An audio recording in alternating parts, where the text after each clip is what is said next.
It's time for AggroChat, the official podcast of the Tales of the Aggronaut blog and stalwart gaming community, where we talk about stuff and things, and the stuff about the things, and sometimes gaming.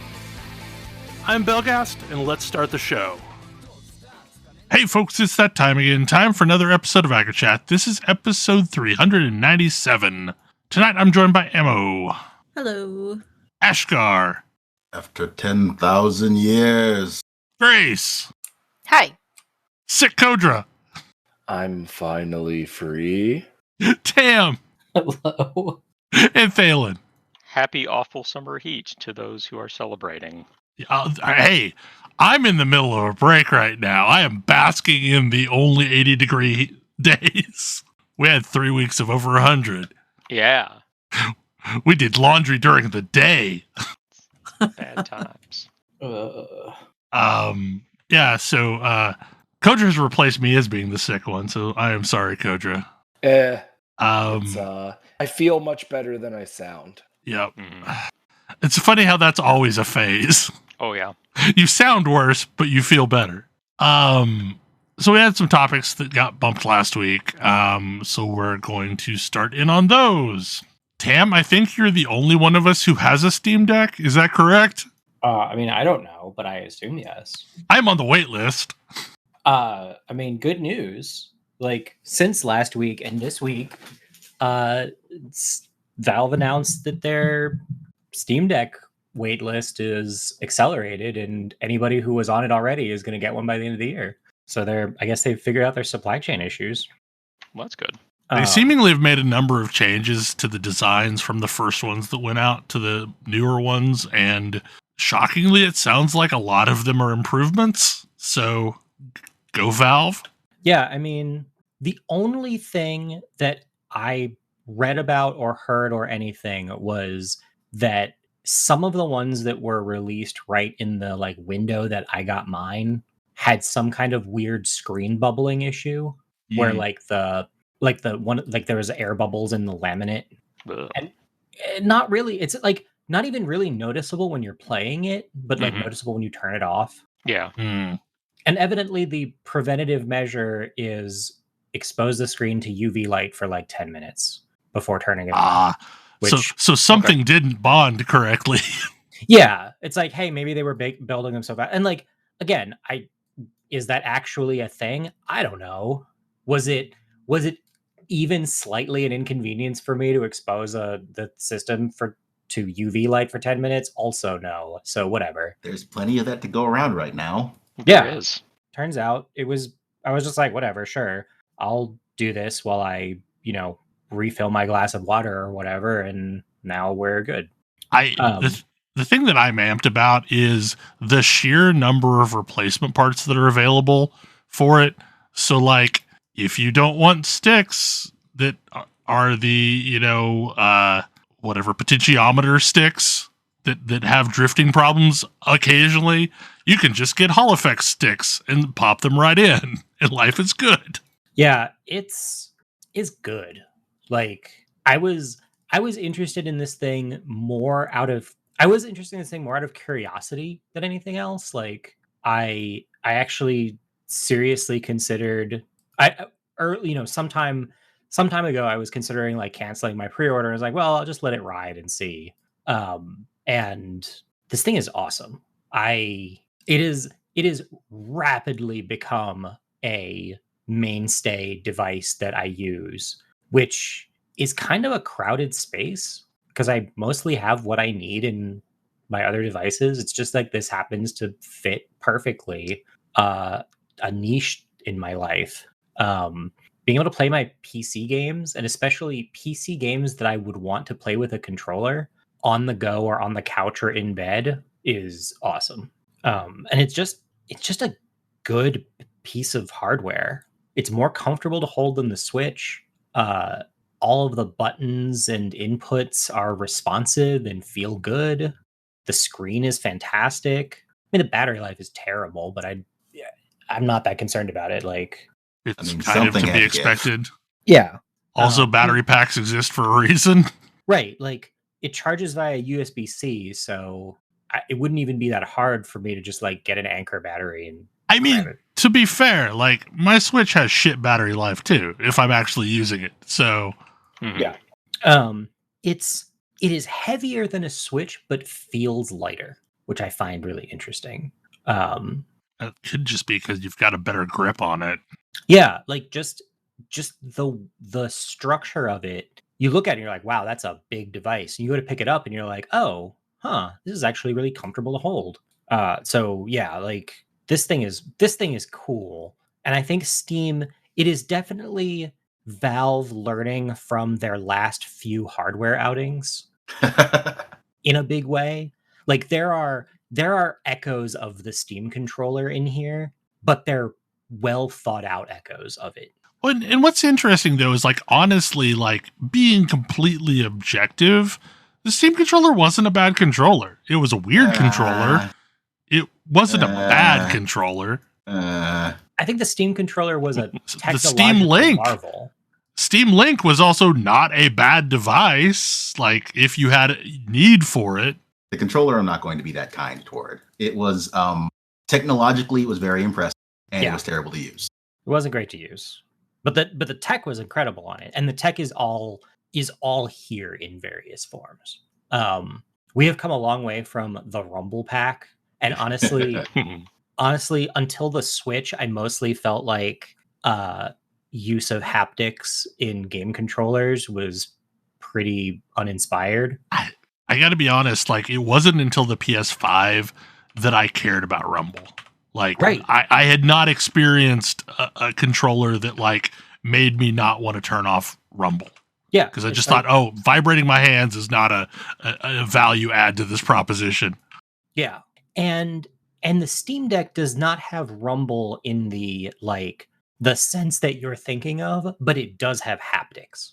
And that's really cool. It uses like really minute vibrations to give you it does the same thing that the Steam controller did, where it's got little touchpads, like thumb touchpads, and those can imitate a trackball and give you that feeling of a trackball with haptics. It's like it gives you little minute vibrations to give you that sense of friction and then gliding that you expect if you're just like wielding a trackball.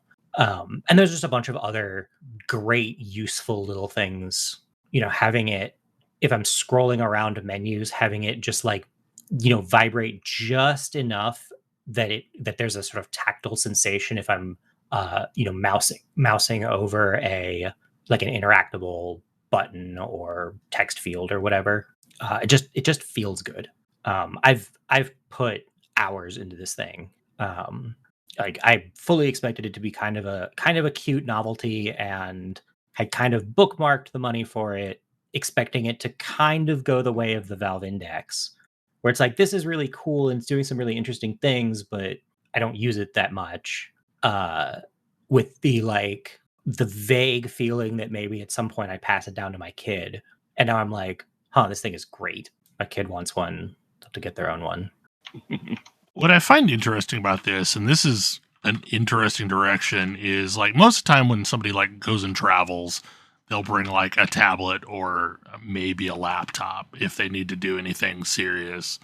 But the number of people that I've heard talk about now traveling just with a Steam Deck and like maybe bringing along one of those combo keyboard mouse devices, like keyboard trackpad combo devices, and just hooking it up to like the hotel television if they need to use a computer. Because like there's a fully competent desktop experience if you want it. Yeah, like I think that this probably reduces my traveling device footprint to like this and a tab and like a iPad. This device has single-handedly done more for desktop Linux than anything in recent memory. I want them to re-release the Steam Deck's operating system as SteamOS. Yeah, me too. Because they haven't done that yet. It's supposedly in the works, but yeah, no, I would probably switch my Linux devices over to this. That I would absolutely just put this on. Yep. Yeah, which model did you go for? The big one? I went for the big one. I went for the cheap one because I don't mind DIYing devices, and I will probably eventually turn it into an expensive one. But but like I wanted to play around with it first to see how much I would use it. Yeah, and I don't actually know. I don't really know the difference between the. Oh, it's just the difference in the SSD. It's basically one. Okay, there's two differences between the devices. One, it has an SSD instead of a EMC device, I think. And it's also got a slightly different screen.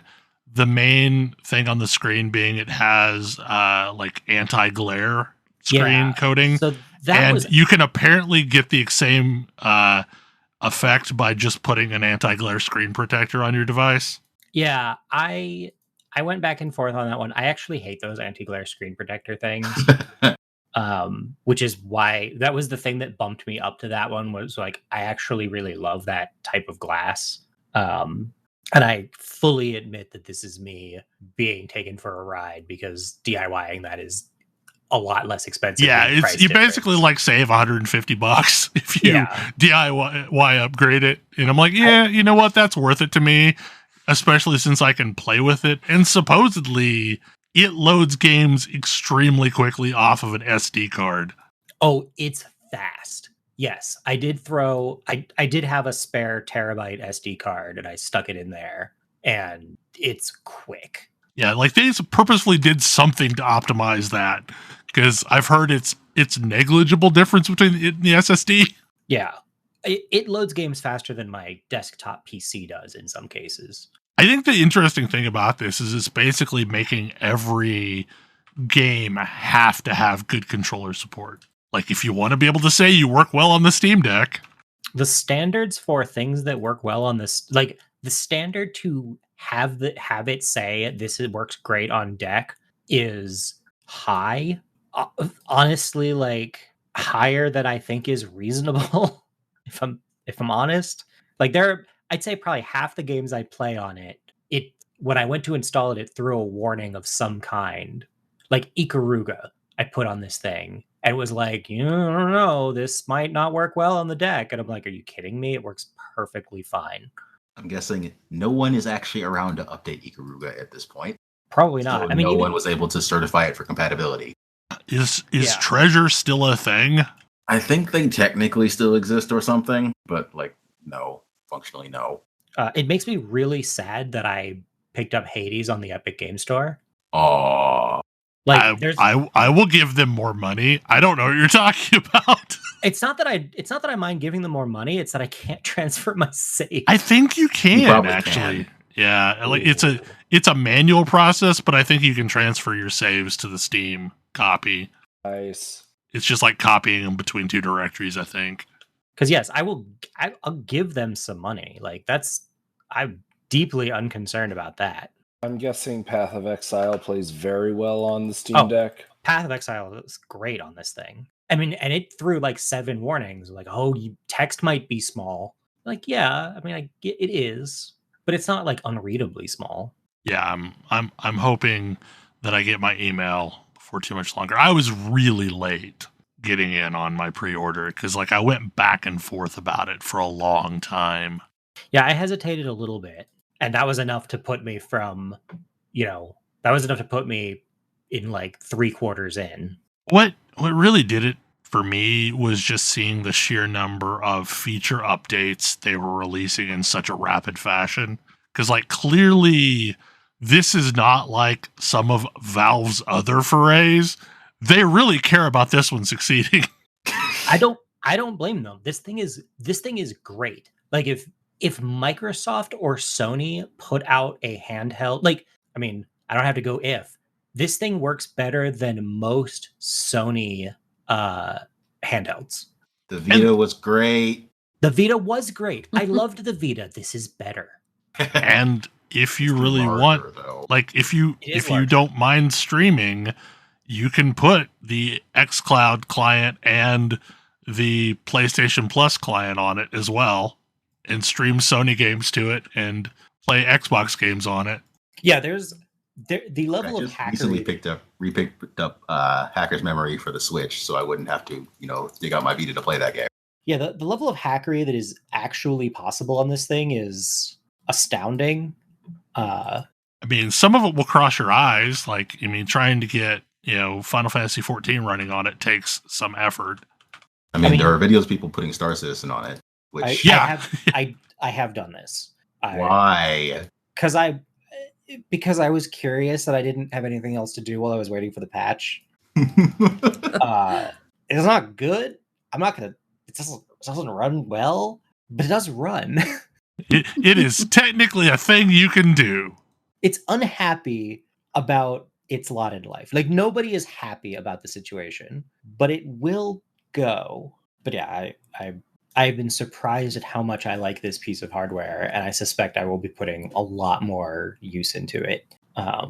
It was sort of either pick up this or pick up an Xbox, and I'm kind of glad I picked up this because I'm getting just like, it's like, oh, my whole Steam library. What's on my Steam library that I think I might play?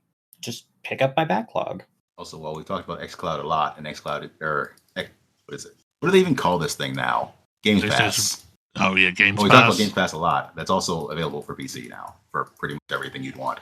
It is, and also it absolutely works on the Steam Deck. Yeah, that's kind you of. You can use the Microsoft installer to install games on the Steam Deck.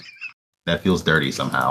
That I have to dig into how complicated that is. It doesn't seem like a thing that just works out of the box, but like, oh no, it involves a lot of I'm sure it involves wine, but like that's the entire point. Yeah, but that having been said, it's tempting. Games Pass is a really good deal. Like, just Games Pass on a portable device, well, sounds great, especially because almost everything on the Xbox is going to be heavy controller support. Yep. And I've heard things like Forza Horizon run really well on the Steam Deck. That is a surprise to me. Well, I mean, it's running at a sub 1080p resolution though, but I mean, it's playable. Sure. I am actually okay with portables not running things at a 1080p resolution most of the time. I mostly don't need it to. Of course, this is how you get weird situations like Metroid looking better on handheld mode than it does on PC, than it does on TV. Yes. Okay, so speaking of resolutions, I kind of want to know what the deal is with this topic. Oh man, yes. So I got a new monitor, and I discovered the hard way that my surge protector was non-functional late last year, and which, like, not great. That was my motherboard, my RAM, my power supply, both monitors, the dock for my work computer. Like, it wasn't good. All fried in a thunderstorm. But the monitor, like, in order to get my PC back up and running in a functional way, I went out and just got the monitor I could find that was like closely matched my previous one. And I've been using a 4K monitor for quite some time.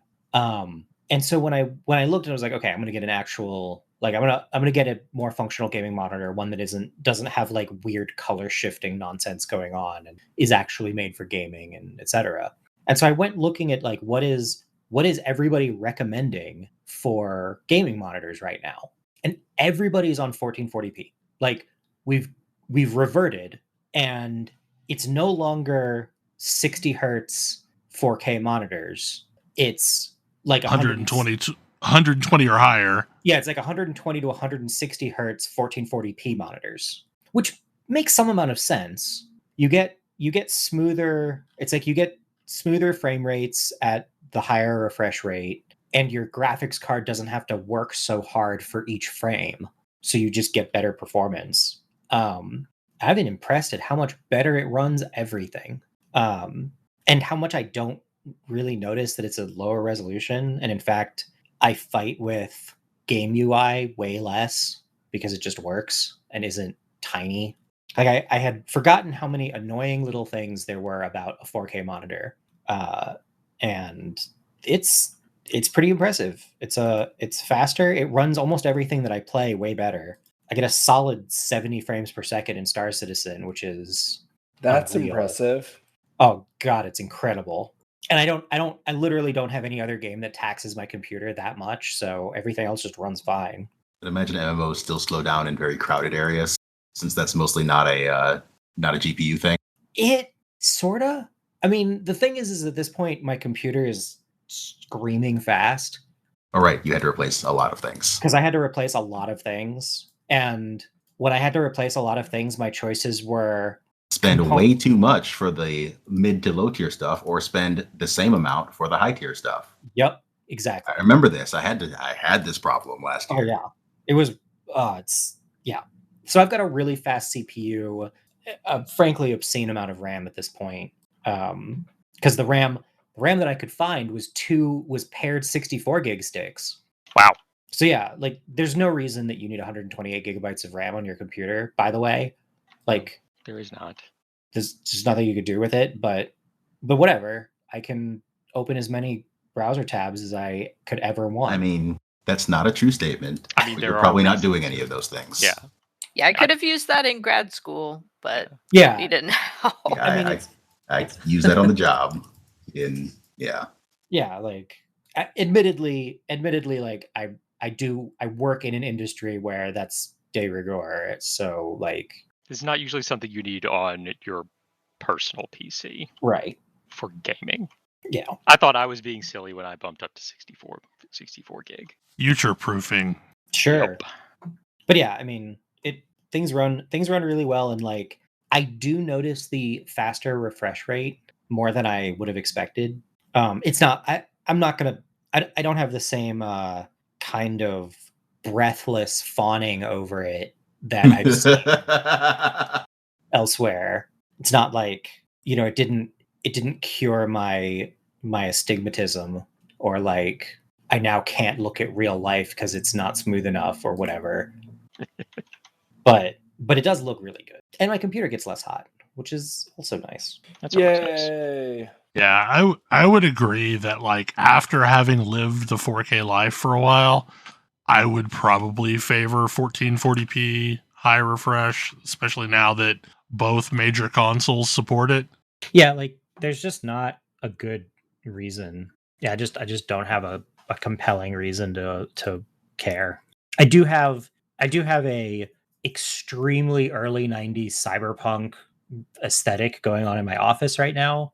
Because I didn't get rid of the old monitor. But yeah, there were some really good sales on monitors a few weeks back. And so now my office at home looks like the ship in the Matrix.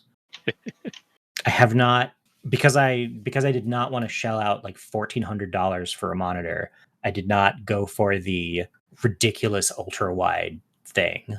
I don't know, like there's too many games that don't want to run at that wide of a resolution. Yeah, that's how I feel about it. I think that for the games that did run, it would be like incredible. Yeah, but there aren't enough of them, and I don't like fighting with hardware anymore.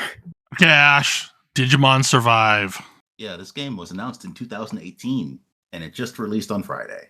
It's a little weird, and it also means that Friday was a little overloaded with JRPGs, because Xenoblade 3 also just released on Friday. Yay! Yay! But I have been waiting for this game for quite some time, as it turns out.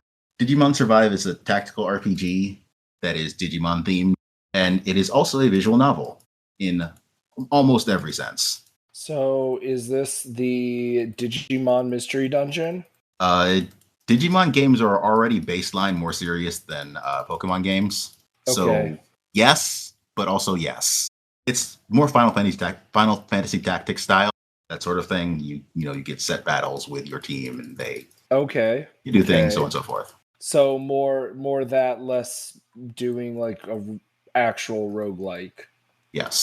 Like the gameplay outside of those is entirely visual novel. You are making decisions, you have a karma system, you are attempting to earn favor with your friends and figure out how you're all going to get through this awful situation that you got put in. Because you got isekai'd and it didn't go, and like it doesn't seem like things are going great. But I am a few hours into this at this point. I'm enjoying it greatly. It is interesting to see that the karma system is a little intriguing, because the things you are getting points in are moral, harmony, and wrathful. So like do the right thing and keep the peace are not always the same choice. I appreciate this. If I am completely new to Digimon, how well does this serve as an introduction? Perfectly fine. There's not really anything here that requires you to know anything about Digimon going in. Okay. Is it a new cast of characters?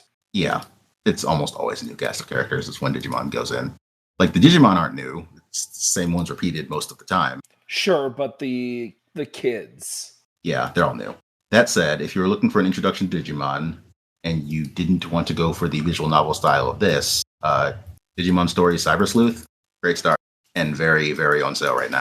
Well, Probably for the launch of that. I do know that this is like getting a lot of praise, and I know that there's hey, please don't spoil the ending because it's really we really care about the story a lot. So I can believe that. It's a very story heavy game. The primary gameplay is like a visual novel. The story is the game. So, seems like a reasonable thing for them to ask. It also apparently had somewhat troubled development, which is why it took 4 years instead of the predicted 2, in addition to, everything else that went on 2 years ago. Now, is this out for the Switch? Switch, PS4, Xbox, everything, and on Steam. Nice. Maybe I'll put it on the Steam Deck. I did pick it up on Switch.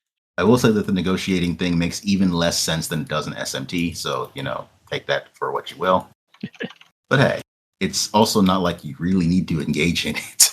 And I'm starting to overflow with recruits I got without even asking for them. So, topic that I put on the list last week, and I'm kind of glad we didn't get around to it, is that apparently I got into Dragonflight Alpha. I was not expecting to get into Dragonflight Alpha. Well, you are still on influencer mailing lists. Yep. I'm not always very kind to Blizzard, so I expected that that would have some consequences, but you're still on the influencer mailing list, and they're trying to earn everyone back. They are trying real hard to earn everyone back. This has been a weird alpha for Blizzard Alpha. I've been in every alpha since Cataclysm. Usually during the friends and family phase of alphas. I should have known that I was probably still on the list. But anyway, so Blizzard alphas aren't alphas traditionally. They are marketing demos. And sometimes you get to see things in slightly broken states, but not really. Usually it's just oh, hey, this zone isn't in. Don't go there. And then at some point the zone's patched in and it's all good to go. Occasionally there's some unfinished cinematics and, they'll have the work in progress sign over them or something. This is really alpha. There's not any background music alpha. Isn't this coming out early next year? It is coming out in December. Oh. Yikes. Yeah, so this does kind of give me a concern that we're in this alpha of state. So they're also kind of doing directed testing, which is again not something I expect from a Blizzard alpha. I expect other developers to do directed testing to where, oh hey, here's a zone. You're going to test that zone. Normally Blizzard alphas, like I said, are marketing demos and are just a early chance to play the game. Last week was Dracthyr week. So all you had access to was creating Dracthyr, which are the new class evokers, and playing through the Dracthyr starting zone, which are fine. I don't know if dragon furries have a specific name, but they're going to love this game. The customization of, Draconids, Dracthyr, whatever, is more than any other class I've ever seen. You get a human form, you get a dragon form, and you have 5 pages worth of specializations that you can customize. Really good job on the models. I've seen a lot of people messing with it. Really good job on the models. I spent probably 30 minutes tweaking mine and then immediately encountered a game-breaking bug that caused me to have to delete it and start a new one. So my second dragon was completely random because I'm not going to spend 30 minutes and have to do this again.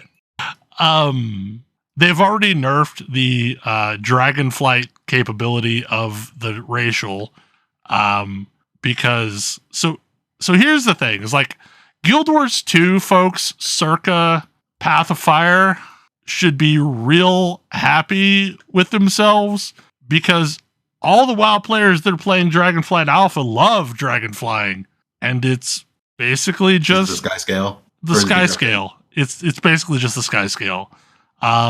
It's somewhere halfway between a griffin and a sky scale. Because it actually is a worse version of those. Because you have like these pips that you have, and each pip allows you to use a special ability to help you stay aloft a little bit longer. But if you dive, you pick up speed, and if you stay at speed for long enough, you start to recover pips so that you can stay in air longer. Like it's a mini game. It's not as clean as a Guild Wars 2 mount, but it is better than a WoW mount. But you can also go 900% movement speed on dragon flying. Previously, the fastest you could be was, I think, 410% with all the buffs you could possibly get. Yeah, that's a fully buffed fast mount. Yeah. So you can go much faster than that. And the Dracthyr special ability was they basically just had the ability to fly like a dragon mount. They could take to the air, and they were in dragon flying form. And it was great, but they nerfed it so that it's not 900% speed. I want to say it's like 600, 700% speed. So it's still faster than anybody can ever go, but it's not as fast as actual Dragonflight. Then this week they unlocked the first zone, Waking Shores. It's fine. Like, it's so far so good. But also too alpha to really judge where the game's at. Like, they have Captain Exposition every time that there's a cutscene, because none of the cutscenes are in. So instead of getting a cutscene, you talk to Captain Exposition, and it gives you like a 1-sentence description of what the cutscene would have been. Overall, it reminds me kind of the Northrend style of design. It feels like they've moved away from one of the things I really liked, which were all the little micro objectives, like the little chests to find and the little mini bosses to fight. And it doesn't seem to have much of that stuff going on. And I don't know if that's a conscious decision that they made or they're just not done. There's a lot of things that I can't judge yet if this is a conscious decision that things are feeling so Spartan, or if they're just not anywhere done. I mean, if they keep on this trajectory and they manage to actually launch this, it will probably be a decent expansion. I'm not seeing a lot right now that gives me massive pause. You know, the talent trees seem to mostly be good things. It's going to be really hard to have a golden path the way that they've created their talent trees. I think folks are going to create builds for a specific thing they want to do. Like, I don't think there's going to be one build to do everything, because they have spread the different abilities that you kind of want far enough apart that you can't ever have all of them. So you're like, if you're wanting to do Mythic Plus, I think you would probably build a build for Mythic Plus, or you would build a build for raiding. So I think maybe that was their intent. And you can have a bunch of preset spec layouts and flip between them with the same rules that applied previously, where you either have to eat one of the skill change scrolls or be in a rest area. But it seems like you can have way more than just 2 specs.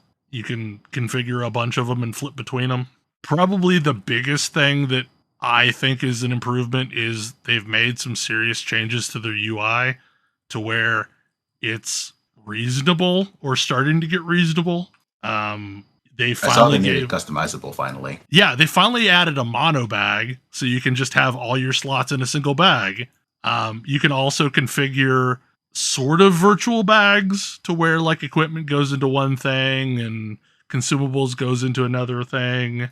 You've got hot bars that you can move and resize. You've got your player windows right now that you can move and resize, and it seems like every time that there's a patch, they're adding more UI elements into it. So, like, I think at some point they will end up with a UI at least as good as Final Fantasy XIV, at which point I think a lot of people will stop running mods because a lot of people just installed Elf UI because the previous WoW UI was useless. So kudos to the UI team for making it reasonable.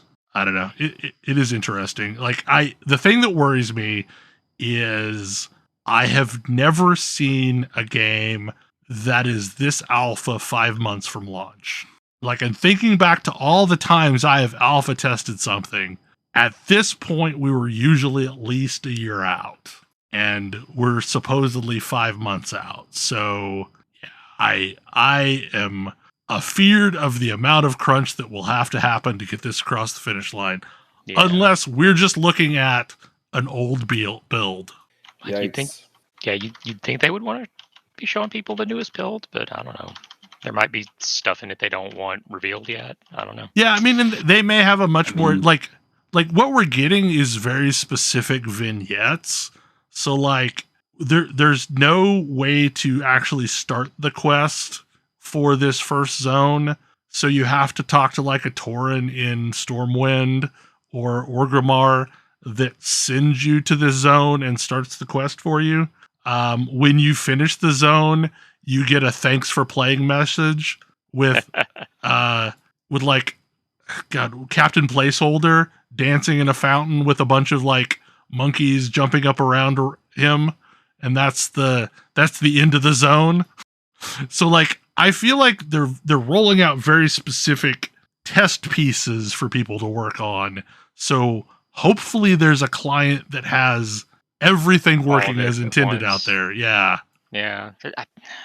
Because the two zones I've seen so far were both that way, where there's a clear end of the zone and you get a thanks for playing message. It seems like a good way to get a lot of good regressions.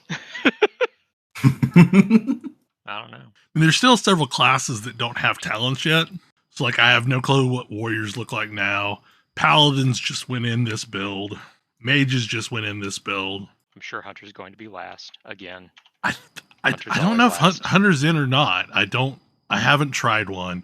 I have only played a Paladin and a Death Knight, and they both feel like kind of the best versions of those classes. I mean, Death Knight felt great, and there's been several times at point in which like Death Knights have felt horrible. So Blood DKs feel great.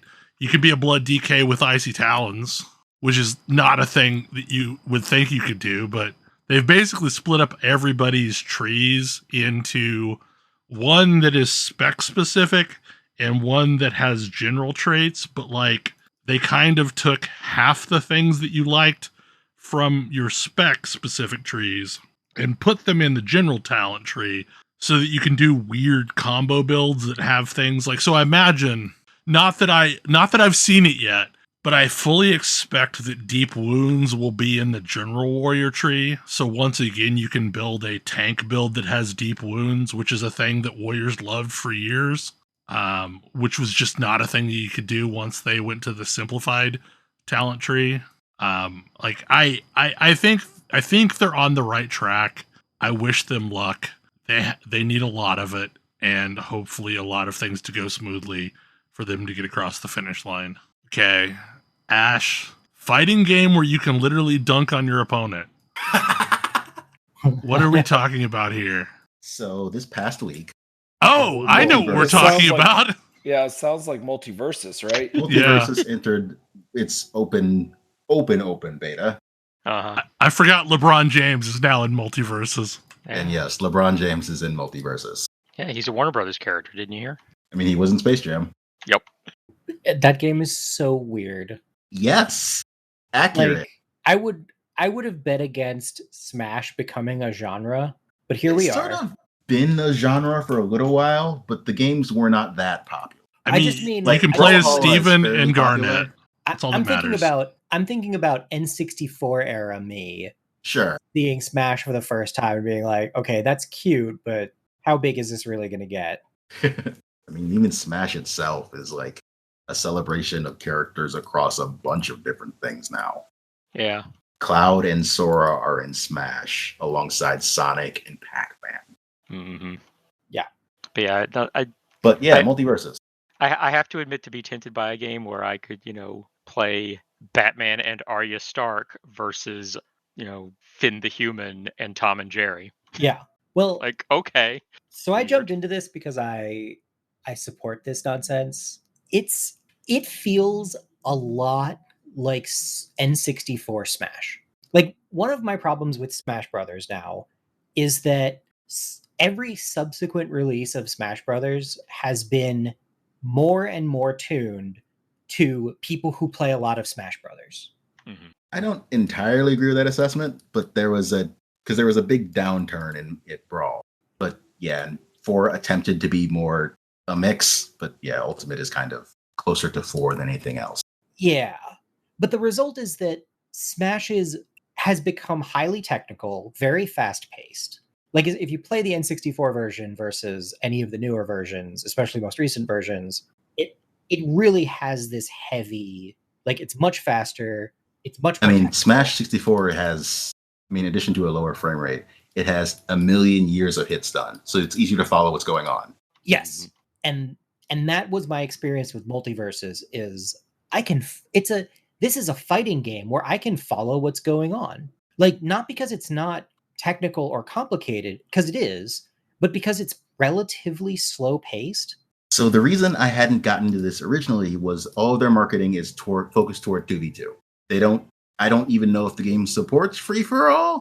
I honestly don't know. It I played does. a bunch of tutorials and stuff. But yeah, their marketing was 2v2 online play, and I'm like, I don't really care. Yeah. But the game they actually came out with is incredibly impressive for some other reasons, so I'm kind of tempted by it anyway. Because they managed to make a bunch of characters from extremely different styles look like they all belong in the same game. Yes, including real humans. Mm-hmm. So the thing that got me, the thing that I've been thinking about with this one is I also was like, 2v2 really? They've taken tips from Overwatch, and characters have roles. You can play a support fighter. I will say that the focus on 2v2 allowed them to make some really interesting character designs, Yes. including LeBron James himself, who one of his big things is he can pass the basketball to his teammate and get some ridiculous bonuses if your teammate managed to hit people with your basketball. Yeah. And other assorted, this would only ever work in doubles designs. Yeah, it's real weird. But yeah, there's a lot of this would only work in doubles design ethos happening. And I kind of love it. I kind of love that it knows what it's about. And what it's about is weird, but it works. I haven't played a ton of it. I just mostly wanted to say this thing exists and it is highly interesting. This is true facts. Oh, it does have one new character. I was looking through the roster, and then there's this one Rain Dog. I was like, what is this from? Oh, nope. It's Original for character. this. But that Rain Dog is probably one of the strongest examples of this would only ever work in doubles. This is a support character. Yeah. So what if you had a Smash character that could blink a friend to themselves? Aha. So the tutorial teaches you how to do this. They're hurl yourself off the side so you can punch this person in midair so they can't get back, and then your friend will get you home. I'm just hoping that over time the entire cast of Steven Universe gets added to this game. I was going to say, I seem to be most interested in support characters right now, because between Steven Universe and Velma. Velma is not a support character. Velma is lying to you when they tell you that Velma is a support character. Velma is lying to you. Also, it looks like they got the correct voice for Shaggy. It is, in fact, Matthew Lillard. Yes, I had heard that. I don't know. He had posted something about that. What? Matthew Lillard had posted about that when he was picked to voice Shaggy. Oh, yes. I do not know why Shaggy has I clearly don't watch enough of this show. I don't understand why he has a DBZ style power up. That's not show as much as that is meme. That has become reality because of video games. Well, no, Shaggy eats sandwiches. Shaggy eats sandwiches. That's what he does. Yeah, also represented here. And it is scared. He was canonically in the army. This is true. The Mystery Incorporated version of Shaggy did go to military. Well, he went to military school. Did he go? He was in a barracks. I don't think he actually joined the army. He was in military school. Okay. I mean, they showed Scooby running a tank through a bunch of barracks to rescue him. So It is interesting to me they chose Shaggy and Velma to put in and don't have Scooby. I wonder if they couldn't come up with the moveset. There are I clearly. mean, they came up with stuff for Velma, so I'm not sure, I guess, what to say there. Yeah, I mean, if they can come up with movesets for Shaggy and Velma, they can come up with stuff for Scooby. I mean, please tell me there's some special Some ability sort of where Scooby Velma snack power up. loses her glasses. That's her crouch animation. The level of detail in this game is unreal. It's impressive. The funny thing is like when I first heard about this game, I was like, who are they going to get for a Warner Brothers game? And then I realized, Warner Brothers has a everything deep Disney catalog. doesn't own. yeah, Warner Brothers has a real deep catalog. Yeah, like I think the character that I bought the game for, and that I think is the most interesting character, is Tom and Jerry. The for anybody not familiar, the premise of Tom and Jerry as a character in this game is they are chasing each other and everybody else is collateral damage. That's wonderful. Like all of if you're getting hit by their attacks, it's Tom going after Jerry and you're in the way. That sounds amazing. It's hilarious to watch. It makes him an incredibly complicated character to play, but it's hilarious. No, that is entirely appropriate. I love it. I wonder if they'll dip into Adult Swim characters. It could happen. Who knows? I want to fight as Pickles. Okay. Another game that I have no clue what this is. What is Nara Facing Fire? So it's a game that is not out. It just announced very recently. There's a Kickstarter that is going to be starting on August 1st. And really the video got me. It definitely was floating around the Celeste Twitter sphere. And it's a game that is very clearly inspired by Celeste, Hollow Knight, and Ori. And it looks like it's going to be a lot of fun to move in it. I'm here for games that are fun to move in. I've been playing Dead Cells, which hits that bar. Yeah, it's definitely giving the whole, we're gonna do a bunch of sword pogos and wall bounces and air dashes. So I'm vaguely interested. We'll be checking it out. But right now I'm just like, I'm ready. I'm looking for more games where movement is a fun and exciting thing. You know, that just made me think of how common sword pogo is in video games. When This is the fault of Zelda 2, right? this is not, in fact, a thing that you can do in real life. Really? Is it Zelda 2 or is it the DuckTales game? Zelda 2, I'm pretty sure came. Zelda 2 came out first. Yeah. Because those are the two games that I immediately went to that had pogo attacks. How many people played far enough into Zelda 2 to get to the pogo attack? I mean, it doesn't take that long to get it. It's fairly early unlock. I thought it was like you had to beat 3 dungeons. How many people beat a dungeon in Zelda 2? I mean, Zelda 2 wasn't stupid hard until you got to those last couple of bosses. I mean, Zelda 2 released in the era when if you bought a game, you played it. You played it forever. I guess this is fair, but Zelda 2 was inscrutable. Like, figuring out how to find the first dungeon was a pain in the neck. Well, yes, but you had your issue of Nintendo Power. Yes, you did. Like, this is also how you successfully beat Castlevania 2, is you had the copy of Nintendo Power with the horrifying cover that terrified children. But yeah, I'm more associated with DuckTales because I think that was a better game. Well, yes, it was. I mean, I love Zelda 2, but I have to admit that I love it because I'm willing to suffer through it. It was definitely not what people were expecting from a sequel to Zelda. Yeah, but even that statement aside, taken entirely on its own, because there's plenty of games that weren't like what their sequel is. And sure, in fact, that was particularly common back then.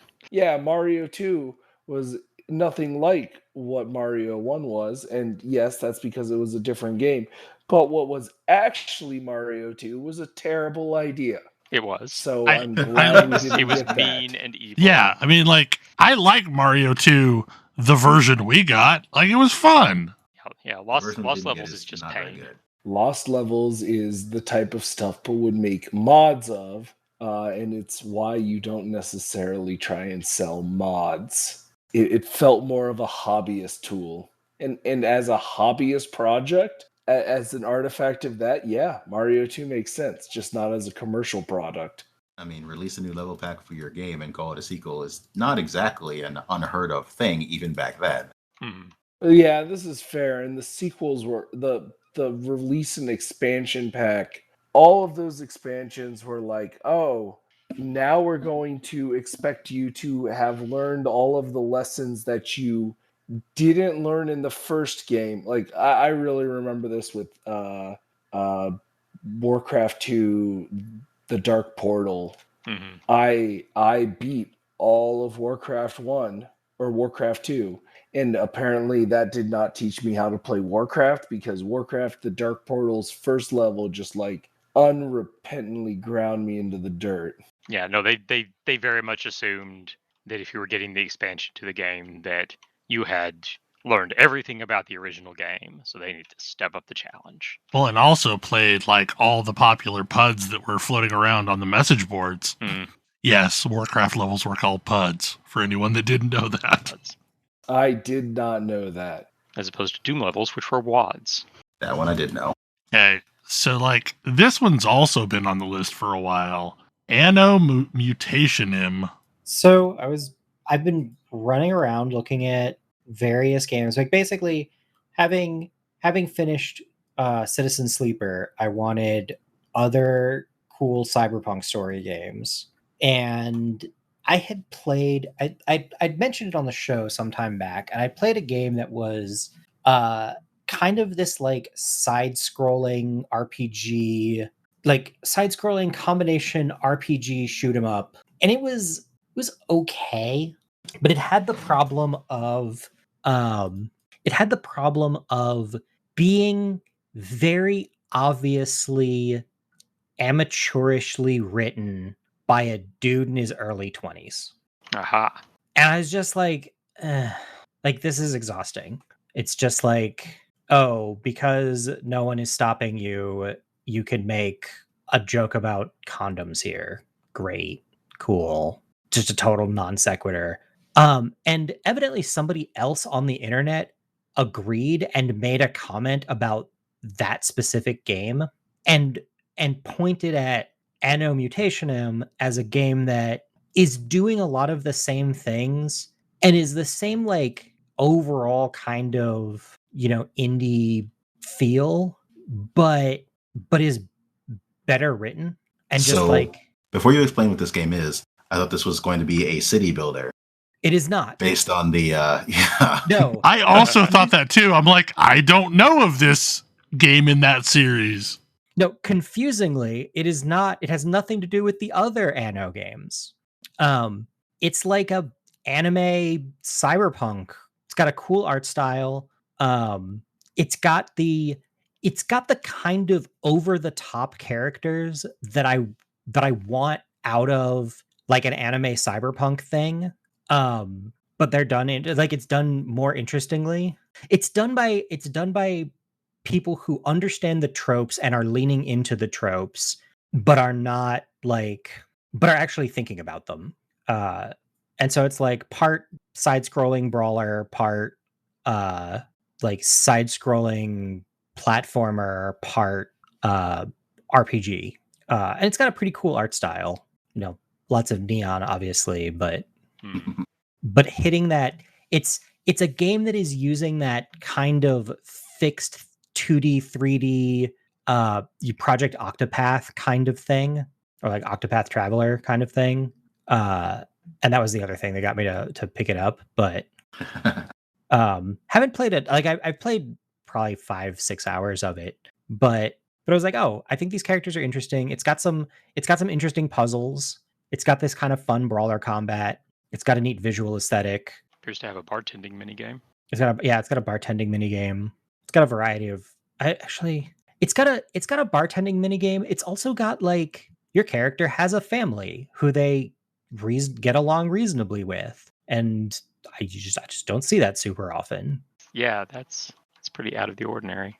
Yeah, it's got a couple of things that I've just been like, that's kind of neat. So it's sort of worth, I don't know, it's worth mentioning, and I've been enjoying it.